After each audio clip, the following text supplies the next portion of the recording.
In 2022, I sold a company that I started for $25 million in cash. After all the fees and taxes and payouts to other shareholders, I walked away with about $9 million. And if you haven't seen the breakdown that I did of the deal on TikTok, go find it.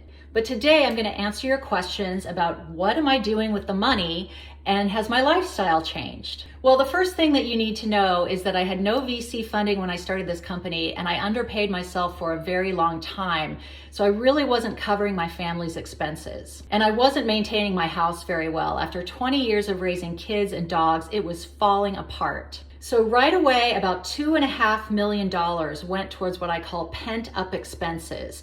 I did a major remodel on my house. I added an apartment in the basement. I excavated and redid the entire yard. That was about $1 million project. Next, I paid off my jumbo mortgage, which was about another $1 million.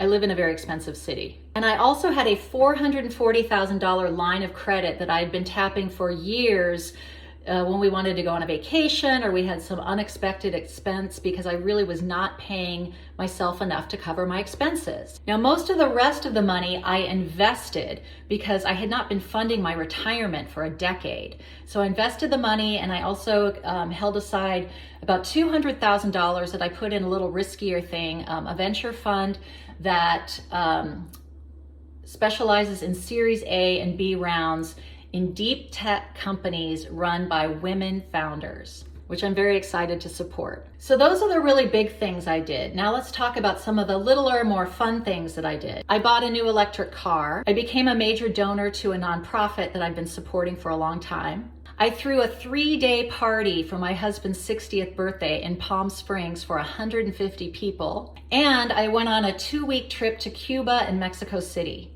And I started to be more generous with little things like gifts and meals and nights out with friends and family. Now, on the lifestyle question, my lifestyle has really not changed at all, and I don't want it to. I still have only one car for my entire family.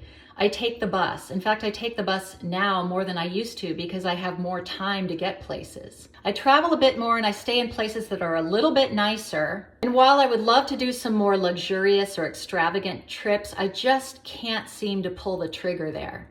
Because my mindset about that kind of spending hasn't changed much at all. For example, there's this amazing resort in Montana called Paws Up that I've been wanting to go to for years, but it's like $6,000 or $7,000 a person per week, and I just can't do it. It's supposed to be amazing and everything's included, but I know what would happen if I went there. I know myself. I would overindulge in food and drinks, and I would be bugging everyone in the family to do every possible activity so that we would be getting our money's worth. Because that's how I grew up, and I think I'm too old to change. What do you think? Should I go there or not? So there you go. That's what I've been doing with the money. And I'm thrilled that I am finally able to reach financial security since I'm going to be turning 60 next year.